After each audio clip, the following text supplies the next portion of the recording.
his like the first press conference, he had on some boots and stuff, so I gave him like an inch and a half, you know, a little different. And then like when the second press conference came, it looked a little bit more. They were sized up a little bit more right, so more even.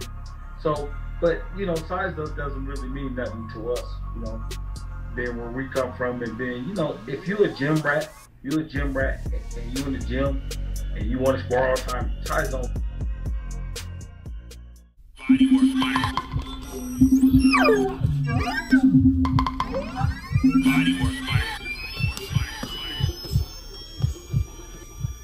Welcome to BodyWork.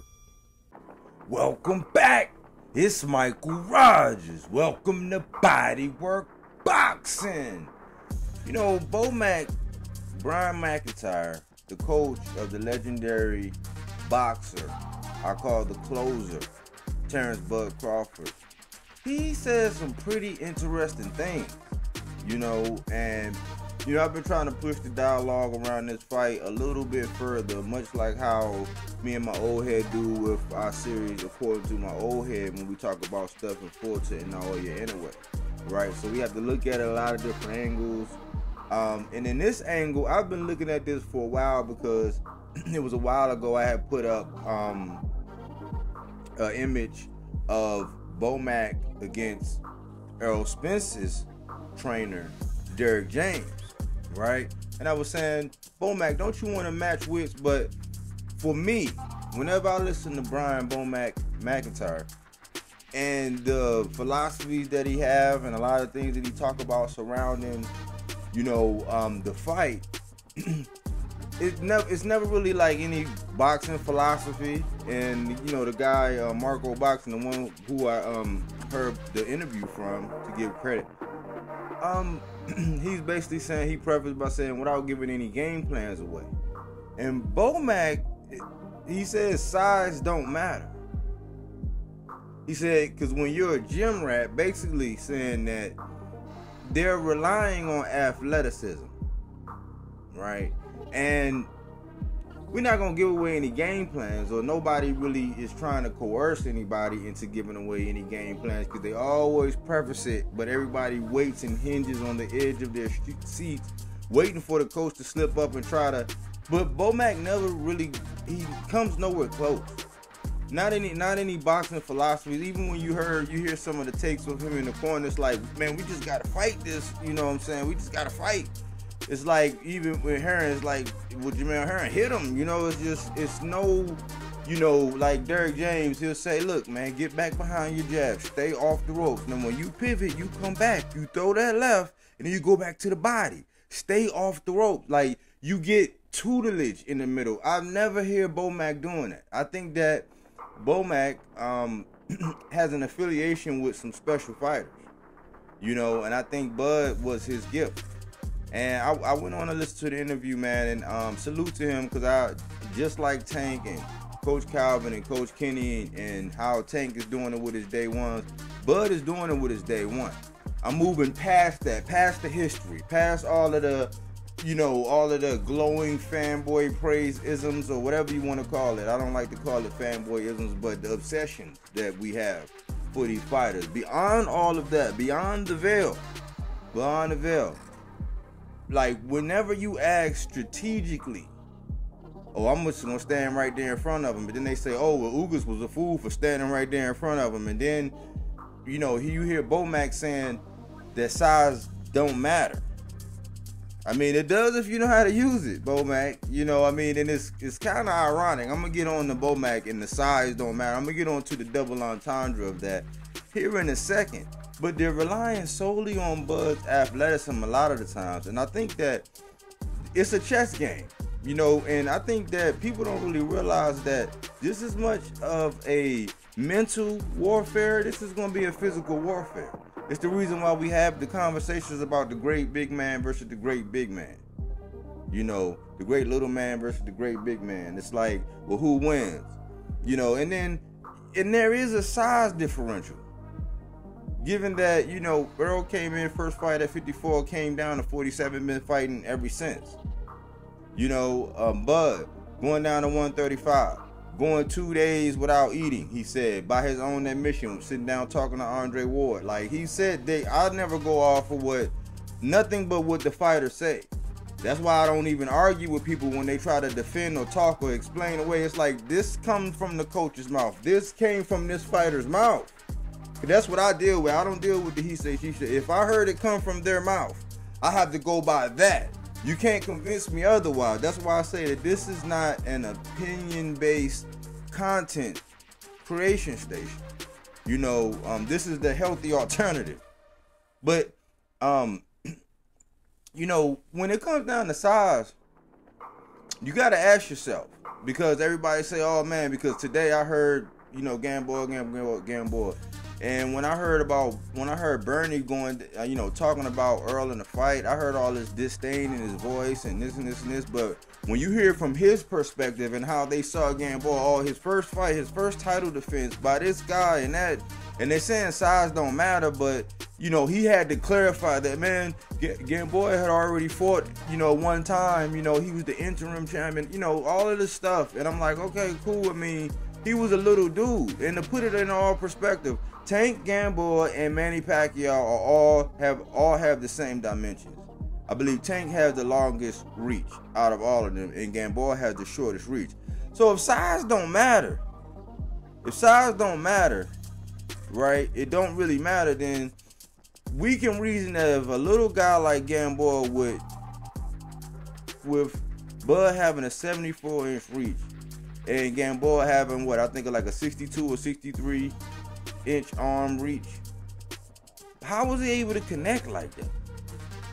And you know, because that's what we really have to do. Like, because when I hear about the size and the reach, it's like there's this overwhelm. Oh man, he got real long arms, man, and it's, you know, we know about the leverage, we know all about all that, but it's not a big deficit there.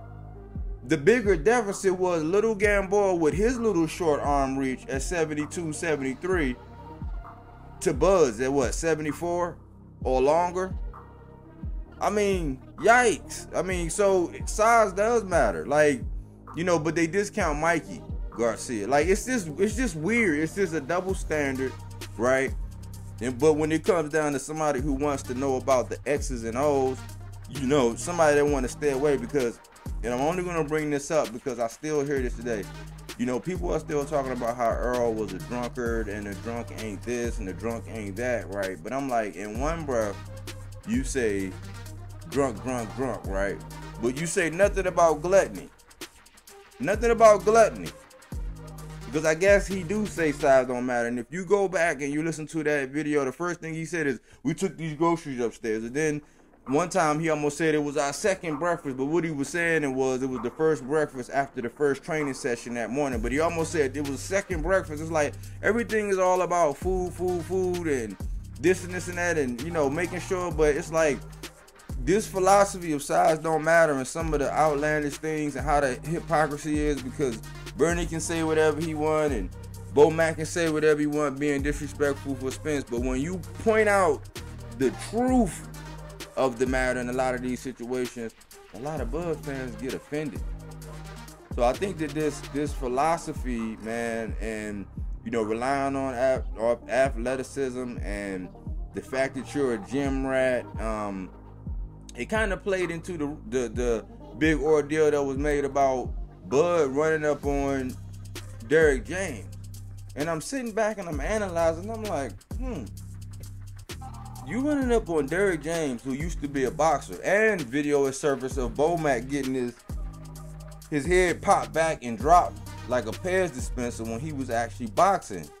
But Bud so-called ran up on Derrick James and he was like, I'm saying what's up, and he was like, what's up, and he was like, no, I'm saying like what's up, like, and Derrick James like, I said what's up, like what's the problem? And Bud like, man, what's going, like he was getting all frustrated with that. We not even, hopefully, I mean, I don't think nobody really cutting weight like that right now in the way you should be agitated like that. But to think that you can run up on Derrick James, a real boxer, I didn't see any footage like that on Derrick James, but a real boxer, and Derrick James had to tell him like, man, they think because I'm in a suit, but it was more like it wasn't that kind of party, you know. So I think that some of the philosophy that they actually are pushing, and you know, on this fight, a lot of it has to be a lot of mental warfare. That's the only thing I can only really reason. I think maybe some of the chess moves, especially the one about, you know, having Errol sit out, and, you know, more and more we talk about Errol talking about how he had to make all these concessions. So I'm like, is it Terence Bud concessions? Because, you know, everybody keep picking at what it was, and it was like, man, he had to do things that he didn't think. And I'm like, man, that's just a lot. Like, so I'm thinking, man, are all these things working in your favor, or are they working against you? Because the coach, you never hear anything philosophical from the coach. You always hear it's like, oh, you know, the athleticism, and, you know, we just going to beat the, you know, whatever out of, you know, you hear stuff like that. You don't really hear like a guy like Breadman break it down. You'll hear Coach Kenny behind Gervonta Tank Davis. You'll hear him break it down. You'll hear a lot of different coaches break Derrick James. He'll tell you philosophy, like the logic behind things, and it's not giving away any strategy, but you can actually see it demonstrated in his fighters. You know, I even seen a video where the father of Jaleel Hackett was talking about how he look at, you know, Errol Spence and the tutelage he has and how he receives information, you know, that his coaches are giving to him, and, you know, are able to make adjustments and then go out there and implement it in real time. A brilliant boxing mind, I said, you know, but we don't get any of that from Bomac, right? And if you think about it, man, Bomac has said some real outlandish things, man, in the build-up, and I'm wondering, do you think this is going to backfire? Like, what do you all think? So now it don't matter how big you are. You know, I was listening to a show today, and it was a super fan on there, and he was basically saying that, hey, it just didn't matter. Like, in a street fight, you could do this, and I'm just like, man, the persona and the legend and all that. It's like, man, they already treating Bud like he's already made it, already first ballot Hall of Fame, already this, already that. You know what I'm saying? I think that man, Errol, he don't really, he's a master at really disguising how he really feels. But I think that this is going to really be a build-up, man, to where they're just heaping irons on top of the coals, man. And I think they got the fire burning hot, you know, with all of the things that they're saying. So we'll see if this whole size doesn't matter thing. I think that the reason why, because you change complexions or go in a different direction with the conversation, and you'll talk about a fortune anyway. It's like, oh man, he's much bigger, so then size matter. So it's like that's another way to checkmate one of the OnlyFans. If you can talk about this set of boxers and you catch them saying something, and then you go apply it to somewhere else in a similar situation, and it is totally different. Oh man, nah, that's different. That's when you know that it's really an opinion-based content. You know, this is the healthy alternative. I want to know what you think about this. I think that much like the fans and all of the absolutes and the hyperboles that they have describing Bud, I think that, man, especially listening to Bernie, man, you know, you can't have too many yes men in your corner. There has to be some pushback, you know, and we're not asking Bomac to ever come out and divulge any strategy, but let us know that you know how to talk that lingo and you just not, you know, riding on some coattails.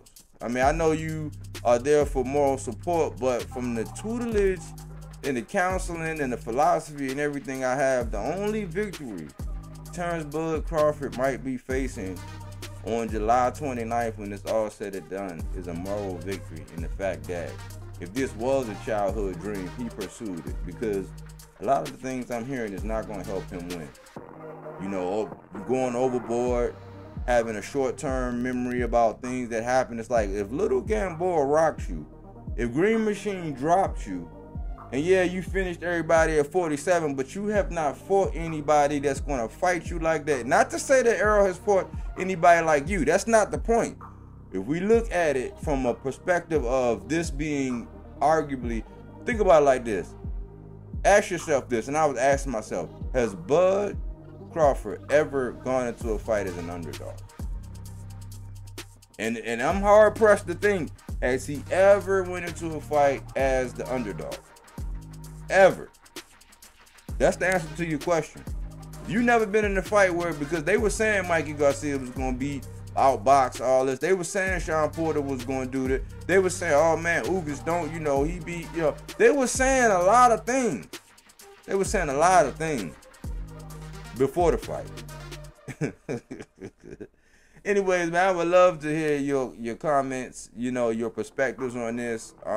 Is Bomac right that size don't matter? I think it really does if you know how to use it. I think it really does matter. That's all I have for this video. Salute to everybody who's been liking and sharing and commenting on the videos. And thanks for all the growth and everybody who take time to, comment or give any kind of feedback. We don't do yes men over here. We just try to keep the conversation surrounded by primarily what these fighters are doing inside the ring and everything as it relates to the X's and O's. And since this is a question for the X's and O's, I look forward to hearing from you. Thanks for tuning in here at BodyWorkBoxing, where we don't take things for face value. We do that body work.